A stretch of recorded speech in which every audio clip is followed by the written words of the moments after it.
Pour cette deuxième journée du top 14, le Racing 92 recevait le Stade Rochelais. Après leur victoire à Toulon, les Racingmen voulaient confirmer leur statut de favori face à une équipe rochelaise balayée par Clermont sur sa pelouse.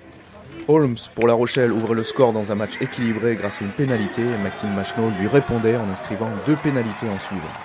À la demi-heure de jeu, le Racing accélérait pour tenter de déstabiliser une vaillante équipe rochelaise.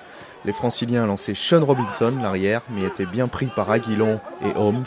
Le jeu rebondissait sur Dambiel qui, sous la pression, cafouillait le ballon. Luc Ducalcon tentait une passe acrobatique entre les jambes pour Kamisha. Le talonneur passait la balle vers l'aile de Marc-Andreu, mais l'ailier Gabriel Lacroix, sorti de sa boîte, interceptait le ballon et allait marquer malgré le retour de Joe Rokosoko. La Rochelle faisait mieux que résister et cet essai douchait les spectateurs du stade Yves Dumanon. Dans les arrêts de jeu de la première mi-temps, le pack du Racing faisait la différence en mêlée fermée.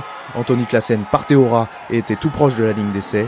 Chris Mazoé nettoyait, Van der Meer passait le ballon à Kamisha qui résistait à 2 plaquages pour marquer l'essai en force.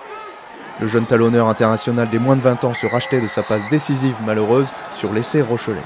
Maxime Machenaud transformait cet essai qui faisait du bien au Racing juste avant la pause, sifflé sur ce score de 13-10.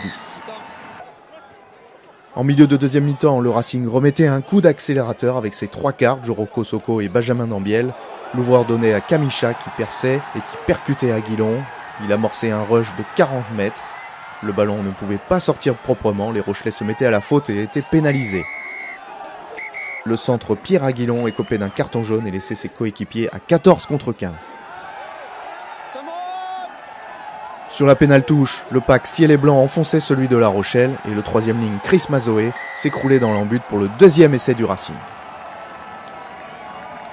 On revoit cette bonne prise de balle de Kruger et l'effort du pack francilien qui propulse l'ancien All Black derrière la ligne.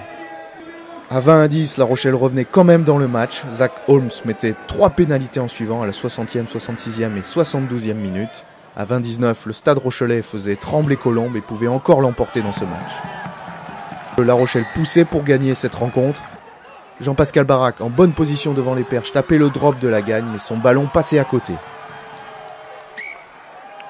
Le Racing 92 l'emportait dans la difficulté, 20-19.